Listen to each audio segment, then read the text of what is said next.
All right, so I watched The Tiger King on Netflix, and it was one of the most bizarre things I've ever seen, ever in my life. No exaggeration. Maybe give it a watch if you're unfamiliar. Maybe don't, because there are tons of issues in this series: hate speech, sexual use and abuse, violence, to name a few. But at the core of the conflict of this documentary series is animal rights. And I want to take a moment to provide a Christian perspective on the issue, because as I sat there pondering all the many other issues within the documentary series, I kept coming back to trying to establish a position on the issue of animal rights, because it was hard, because I've never really heard a clear Christian perspective on the topic. So that's what I'm going to try to do in this video. Is animal rights, or the general concern for the well-being of animals, is it Christian? Is it biblical? And I'm certainly not going to give an end-all, be-all, universal, comprehensive answer, but I'll give my thoughts. So I'll start with the stance of animal rights, what that is. And that would be, to many different extents along a wide spectrum, that animals should be cared for with their interests in mind and given some measure of freedom along the lines of the kind of care and freedom that we would extend to other human beings. With many matters in question, some common things are use in medical research, hunting, domestication of wild animals like Joe Exotic, treatment of animals such as like cows or chickens for eating, for food resources, and just eating animals in general. Stances on this issue can range anywhere from vegan, no pets allowed, all animals should be free, to, well, at least I'm not Joe Exotic, right? But anywhere along this wide spectrum, there is a greater concern for the well-being of animals, and the question is, should we care? To establish our first understanding, I want to go right to the story of creation, and that understanding is that human beings were created in the image and likeness of God, and animals weren't. And I think that this kind of differentiation, distinction, is highlighted very well in Aristotle's degrees or dimensions of the soul. Aristotle describes certain functions of the soul in a sort of hierarchy. So the first and the lowest tier is things such as nutrition, growth, and reproduction. And this is the nutritive soul, which all living things have. Even plants obtain nutrition, grow, and reproduce, as do animals and humans. The second tier are things such as perceptions, desires, and senses. This would be the sensitive soul.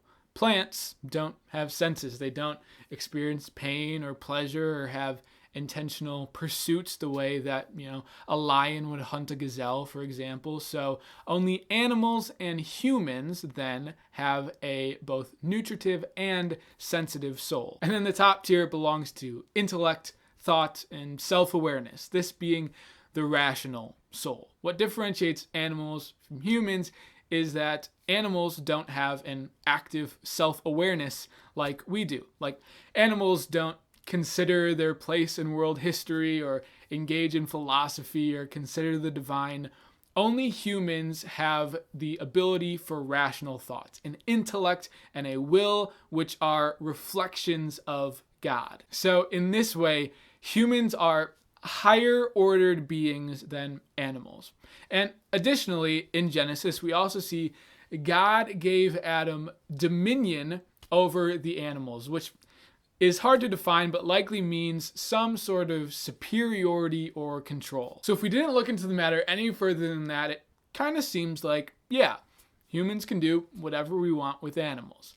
But we have to also look at it through the lens of asking the question of, what does that freedom actually mean? The common understanding for most people today is that freedom simply means doing whatever we want, following our desires. But if that is our only measure for freedom, then we act as nothing more than animals with only a nutritive and sensitive soul.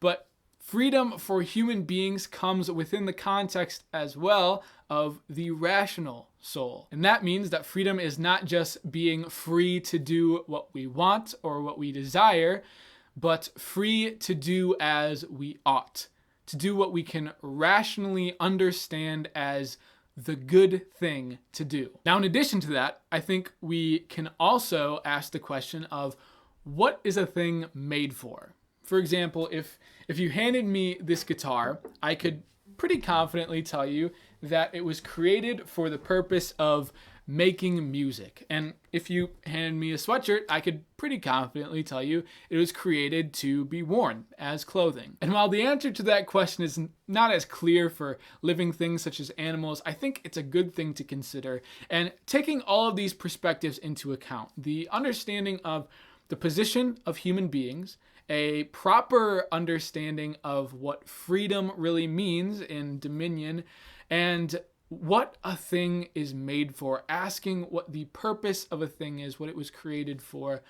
I think those things help to lead us to at least a better answer. So I'm not going to give a cut and dry universal answer to the question, because I think it's a very different question to ask. Is it okay to humanely use animals for our nourishment versus is it okay to shoot an endangered species for an Instagram picture? I think that there are a lot of kind of different branches or questions within the umbrella of animal rights. So when it comes to general care and concern for animals, I'll at least leave you with a biblical basis from Matthew chapter 6. Jesus says, "Look at the birds in the sky. They do not sow or reap. They gather nothing into barns, yet your heavenly Father feeds them." And if God cares for the animals of the earth, at least to some extent, then maybe we should consider it too. Let me know your thoughts in the comments down below.